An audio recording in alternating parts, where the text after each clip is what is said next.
best normal way that we can. In so doing, we will protect our own mental and emotional normalcy. But when the body is in pain and suffering, when irritation affects us, when we are debilitated or run down or in some way suffer from wrong nutrition, our whole capacity to live is impaired. It is very important, therefore, to recognize that we must bring the body into a cooperative relationship with life. And this, in a sense, is almost impossible unless we recognize the sacred factor, unless we realize that we are the living temples of the living God. We cannot perhaps have the courage or the strength to do as we should with the body. Also, it will help us, if we have this attitude, to realize that the divine will that is in the sanctum sanctorum of the temple, that is in the mysterious symbol above the high altar, that the divine will is instructing us, and that its revelations are coming to us through this body, and that this body, therefore, is indeed a truly sacred thing, that it is something that we should understand, that we should really come into harmony with, and that we should use it as it was intended. Now, there is no doubt in the world that while we are in the material world, part of our bodily function has to be related to material things.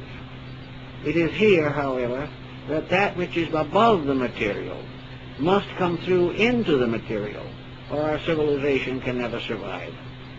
That which we give to the world from within ourselves must become, in part at least, what the world will become. And in these times when everything seems so extremely difficult, we have two consolations that we learn from the Bible, from the body. One is that there is with us at all times an available instruction in realities. We are forever in the presence of the thing as it is, whether we interpret it so or not. Whether we are able to live with it or not depends upon our own attitude towards the reality itself. If then, instead of going around this world as sort of little autocrats run by the mind, we could become the humble servants of the divine ruled by the heart. If we can humble ourselves and accept the leadership of reality, most of our problems will be solved. If we obey the simple commandments of integrity, if we truly learn to love one another, if we truly can take the various pressures and emotions of life and sublimate them into kindness, compassion, and can get over the idea of separateness and realize that one life ensouls us all, gradually we can build into our own lives a blessedness greater than we have known before. We also will find a purpose of our lives. We will find that no external circumstance can destroy that purpose so long as it is alive in our hearts. As long as the individual keeps the faith will keep him. But when he wanders away and uses all of these functions and faculties, and the body itself merely to advance some small personal ambitions of his own, the real purpose of life is lost. The reason for our being here is lost.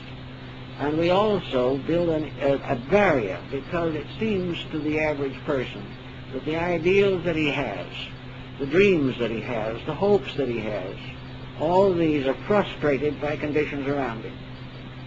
This is not actually true. As long as the heart beats within the individual, he can be true to the realities of life. It is that which gives him life, and not his bank account or his stock holdings. That mysterious little point in the heart is the reason why he lives.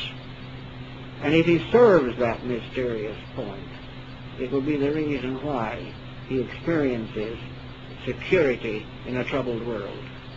And as he experiences this, he will receive within it the final law which we have to find ways to enforce or to apply, and that is that the gradual unfoldment of the spiritual mystery within the heart overcomes the separateness of life, and we realize there is only one heart, and that heart is the heart of the divine, and that all other things, everywhere, that pulse is beating, simply because there is God in everything.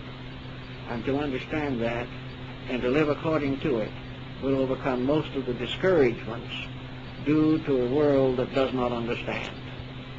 We have the right to understand the world, even though it never understands us. Thank you.